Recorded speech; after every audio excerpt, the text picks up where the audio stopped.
Hi guys, it's Sue, your Not So Crafty Crafter. I'm here with a tiny little bit of a demo that I said that I would share. Isn't something that I came up with on my own at all. This is definitely someone else's idea. This actually, when you're watching videos and sometimes the next video just automatically goes into your queue. Well, I was watching a bunch of videos last night and a Tim Holtz video popped up from Creativation 2015, and it was sharing how to do foiling with sticky embossing powder.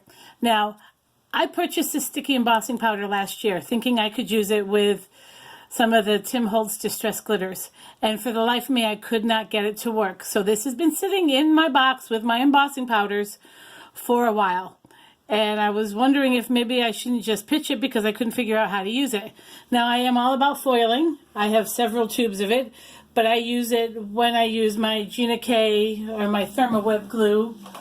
So I use this glue pen, my Deco Foil. Sorry, can you see that? There we go. My Deco Foil glue pen is what I usually use with my foil.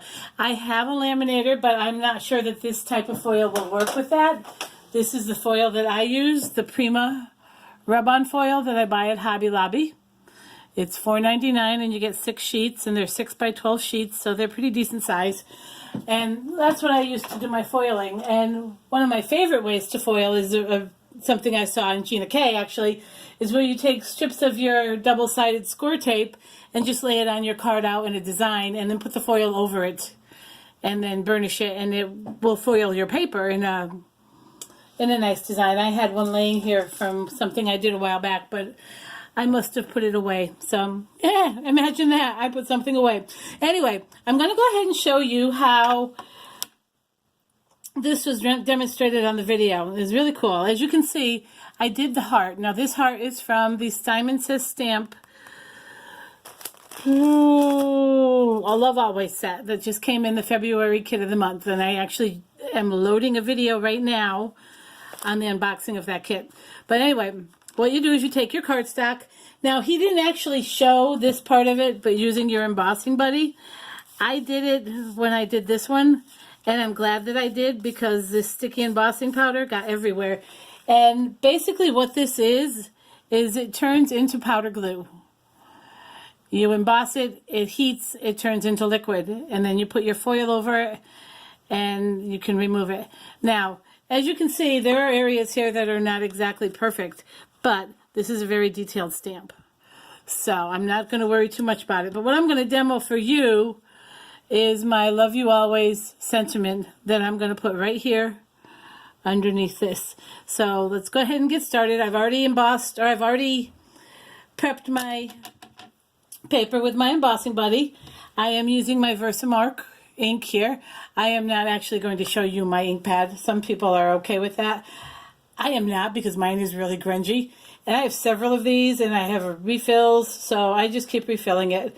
It doesn't seem to affect anything. It's not changing the color on the ink, so it's all good. Now, I've got this on here. Now, what I did was, when I line up my stamps, I put the stamp where I want it on the sentiment, and then I try to line up the bottom of the stamping. Oh my God, what are these called? My stamping block. Oh my goodness, I need more coffee. Anyway, here we go. We're going to just put this right down here. It's exactly where I want it. Press down and just let it sit so that the embossing ink actually gets into the paper a little bit. Move this off to the side. Now, one thing that Tim Holtz does recommend when you're doing this is make sure that you have everything ready that you're going to use. Now, I don't know if you can see that, but it definitely embossed. Now, this will melt quickly, and I am just going to make sure that fits over my sentiment. It does. I've got my heat tool over here. This is the embossing heat tool by Paper Studios. I picked that up at Hobby Lobby about 2 months ago because mine passed away. I had the Marvy that I had picked up for a song at Tuesday morning, and it died. I put it to good use, though. It worked hard. Now, this is it's kind of like a tidy tray. I picked this up at Hobby Lobby as well. You pour your embossing powder into here, and then you can just pour it back. Not my favorite way to do it. Actually, I'll show you my favorite way when I'm working with embossing powder, because these are so inexpensive. I mean, they're like 98 cents for 500. There we go. I use a coffee filter. Now, I know this is upside down for you. It's just easier for me that way. Sprinkle your sticky embossing powder over here. Tap off what you don't want. Now, if you can see, I'll try and bring it up closer. There's lots of flecks of this. So even with my embossing buddy, the glue is still there. And I'm going to put another sprinkle on because I'm showing some splotches. Now, this might not show up perfectly, but we'll see what happens. Now, I always funnel this back in because I am just so afraid that someday I'm not going to be watching what I'm doing and I'm going to hit that pile of embossing powder with my heat gun and it's half a bottle gone. So, sorry if that's distracting, but that's just how I work.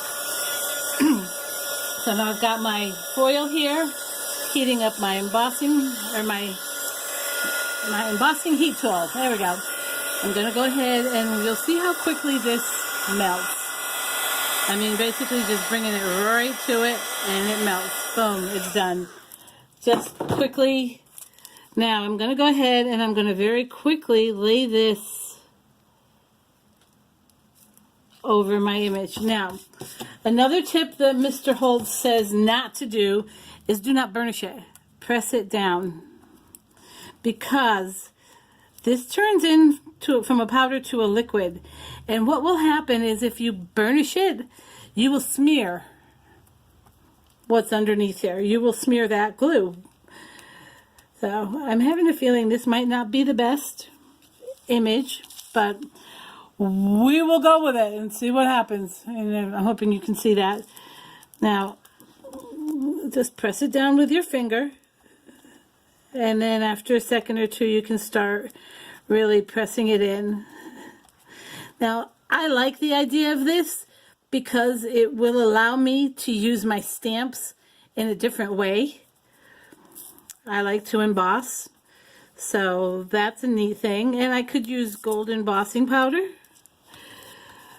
but it won't be the same effect. And I don't have gold holographic embossing powder, which is exactly what this is. Now it's starting to move, so I'm going to burnish it. Really try and get some of that in here. Now let's see if this comes off. Not perfect, but definitely get the idea. Love you always. With a beautiful heart. And then just take a Swiffer and get rid of your white powder. And that'll help a lot more too. So, and I'm not sure, I know, like I said, I saw splotches of where there wasn't any glue. So that's probably why the Love You Always looks so splotchy. But it's an easy enough fix. And I hope this teaches you a new way to use your embossing, your sticky embossing powder. Because like I said, mine's been sitting there and I couldn't figure out what to do with it because it didn't do what I wanted it to do. So Tim Holtz, thank you for sharing that. I know it's a couple years old, but it was still very useful. That's all I have for today. Thanks for watching. I might try something different later this afternoon. We'll see. Follow me on Instagram. I am doing the 30-day or the Daily Marker 30-day challenge hosted by Kathy Rakusin on Instagram.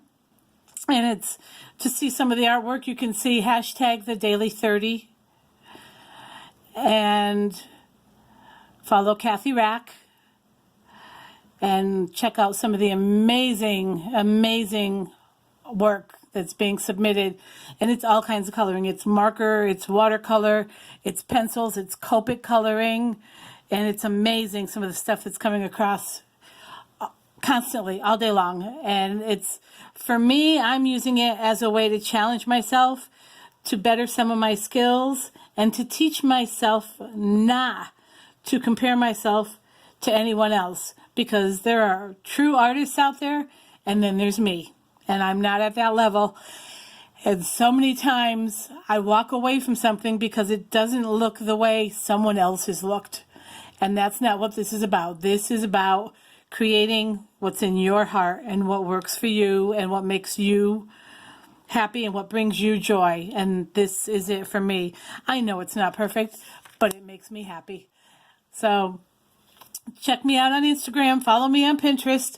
I have a blog, but I don't like to share that link because I haven't been active with it.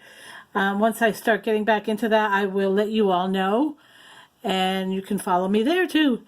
Have a great Sunday. Thanks for watching, and I'll catch you soon. Bye.